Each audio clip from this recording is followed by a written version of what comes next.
పశువుల ఆరోగ్యమే రైతుల ఆర్థిక అభివృద్ధికి బలమని జిల్లా అదనపు కలెక్టర్ నగేష్ పేర్కొన్నారు. శుక్రవారం 99 రోజుల ప్రజాపాలన ప్రగతి ప్రణాళికలో భాగంగా జిల్లాలోని నర్సాపూర్ మండలంలోని రామచంద్రాపూర్ గ్రామంలో పశు చికిత్స మరియు అవగాహన శిబిరాన్ని ఘనంగా నిర్వహించారు. ఈ కార్యక్రమానికి జిల్లా అదనపు కలెక్టర్ ముఖ్య అతిథిగా హాజరై ఈ శిబిరాన్ని ప్రారంభించి దూడలు, గొర్రెలు, మేకలకు నులిపురుగుల నివారణ మందులు వేయించారు. అనంతరం ఖనిజ మిశ్రమాన్ని రైతులకు పంపిణీ చేశారు. ఈ శిబిరం ద్వారా పశువులకు వైద్య పరీక్షలు నిర్వహించి అవసరమైన చికిత్స అందించారు. ఇందులో భాగంగా పశువులకు వైద్య సేవలు అందించగా రైతులు పాల్గొని ఈ సేవలను సద్వినియోగించుకున్నారు. ఈ నేపథ్యంలో జిల్లా అదనపు కలెక్టర్ మాట్లాడుతూ పశుసంవర్ధక రంగం గ్రామీణ ఆర్థిక వ్యవస్థకు వెన్నెముక లాంటిదని అన్నారు. పశువుల ఆరోగ్యం బాగుంటేనే రైతుకు ఆర్థికంగా లాభం చేకూరుతుందన్నారు.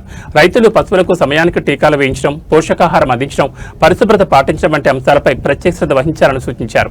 పశువుల్లో వ్యాధుల లక్షణాలు కనిపించిన వెంటనే సమీప పశు వైద్య అధికారులను సంప్రదించాలని కోరారు. అలాగే సంతానోత్పత్తి సేవలను సద్వినియోగం చేసుకుని పాల ఉత్పత్తి, పశు సంపదను పెంచుకోవాలని రైతులకు సూచించారు. ప్రభుత్వం పశుసంవర్ధక రంగ అభివృద్ధికి అనేక సంక్షేమ కార్యక్రమాలు అమలు చేస్తోందని, రైతులు వాటిని పూర్తిగా వినియోగించుకోవాలని అదనపు కలెక్టర్ తెలిపారు. అదేవిధంగా రైతులకు పశుసంవర్ధక రంగంలో తీసుకోవాల్సిన జాగ్రత్తలు, పశువుల ఆరోగ్య పరిరక్షణపై అవగాహన కల్పించారు. ఈ కార్యక్రమంలో పశుసంవర్ధక శాఖ అధికారి వెంకటయ్య, అధికారులు, సిబ్బంది పాల్గొన్నారు.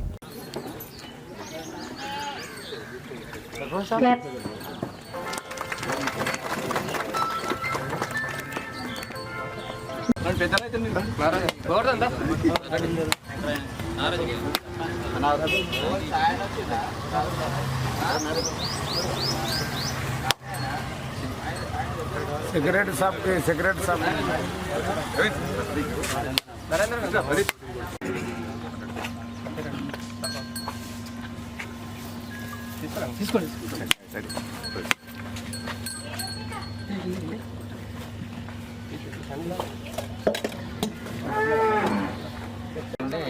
ఏదొచ్చినప్పుడు గోపాల్ మిత్రవి ఫోన్ కాల్ ద్వారా గోపాల్ మిత్ర రామకృష్ణ -192 స్టోర్ చేస్తారు. కూలింగ్ కూడా సార్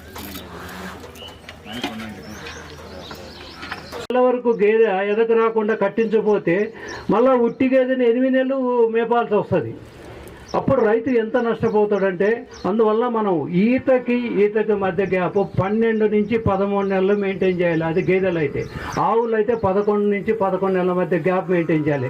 అలా మనం ఈతకి మధ్య గ్యాప్ మెయింటైన్ చేయాలంటే, ఏవైతే బలం తగ్గిపోయిందో, సారం తగ్గిపోయిందో భూమిలో, అప్పుడు ఎరువులు వేస్తున్నాం. ఎరువులు వేయటం వల్ల ఏమవుతుంది? కల్మషం అవుతుంది. అది మొత్తం కూడా కల్మషం అయిపోయి రోగాల బారిన పడే అవకాశం ఉంటుంది. రోగాల పడినప్పుడు కూడా మనిషి యొక్క మనం బలహీనత అయిపోతుంది, ఇమ్యూనిటీ కోల్పోతుంటాము. ఆవశ్యకత చాలా లాభాలు ఉంది. ఎలాగంటే ఇప్పుడు మనము 1,50,000 రూపాయల గేదెను కొంటాం.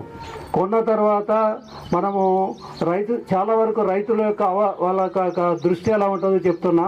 దాన్ని మనం ఏ విధంగా దాన్ని రెక్టిఫై చేసుకోవాలో చెప్తాను.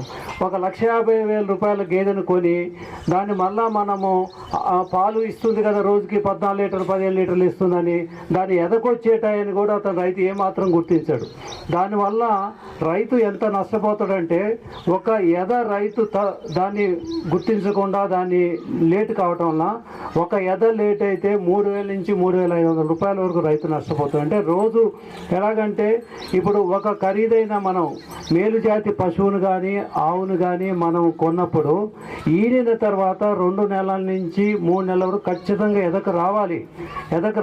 ఎదకు రాలేదనుకోండి, మీరు సమీపంలో ఉన్న డాక్టర్ని కలిసి మా గేదెగా ఎదకు రావడం లేదు సార్ అని దానికి సంబంధించిన మమ్మల్ని డాక్టర్లను కలిస్తే ఎదకొచ్చే విధంగా, ఇప్పుడు ఈవెన్ ఇంజక్షన్లే కాదు, హార్మోన్స్ కూడా ఉన్నాయి. హార్మోన్స్ ఇంజక్షన్స్ ఇస్తే మనం 3వ రోజుకి ఎదకొస్తాయి, లేకపోతే మ్యాక్సిమం 11వ రోజుకి ఎదకొస్తాయి.